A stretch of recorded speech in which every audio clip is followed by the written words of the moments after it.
Hello friends, welcome back to my channel. ஒரு person அவங்களோட லைஃப்பில் எந்த மாதிரியான சூழ்நிலைகளும் வரலாங்க. எத்தனையோ சந்தர்ப்பங்களையும் ஃபேஸ் பண்ணியிருக்கலாம். ஏதோ ஒரு சூழ்நிலையால் தனியாக இருக்க மாதிரி கூட தோணலாம். அந்த டைமில் நமக்கு யாரும் இல்லைன்னு கூட நினைக்க தோணும். அந்த மாதிரி சுச்சுவேஷனில் எந்த வழியும் இல்லாமல் இருக்கியேன்ட்டு கூட நினைக்க தோணும். அந்த ப்ராப்ளமில் இருந்து வெளியே வரக்கூடிய ஒரே ஒரு எபிலிட்டி உங்ககிட்ட மட்டும்தாங்க இருக்குது.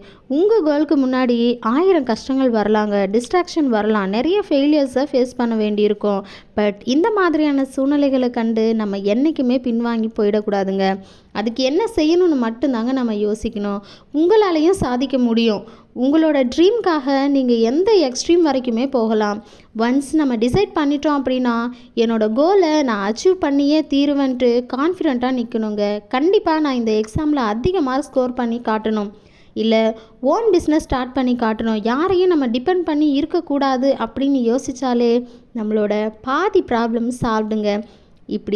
இப்படியெல்லாம் யோசிக்கிறீங்கல்ல, இந்த விஷயங்களை நம்ம பழகிட்டு இருக்கக்கூடிய ஒருத்தர்கிட்ட நம்ம ஷேர் பண்ணுறோம் அப்படின்னா அவங்க சொல்லுவாங்க பாருங்கள், உன்னாலலாம் இதெல்லாம் செய்ய முடியாது, ஏன் டைமை வேஸ்ட் பண்ணிகிட்ருக்க அப்படின்னு சொல்லுவாங்க பாருங்கள். அந்த டைமில் நமக்கு ஏற்படக்கூடிய அந்த கஷ்டமும் அந்த வலியையும் நம்மளால் சொல்ல முடியாதுங்க.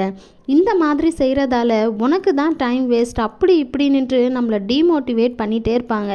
இப்படியான மனுஷங்களுக்கு நடுவில் நம்மளோட கோலை நோக்கி ஓடணுமே தவிர, அவங்க இப்படி சொல்லிட்டாங்க இவங்களும் இப்படி சொல்கிறாங்களேன்னு அப்படியே உட்காந்துடக்கூடாதுங்க.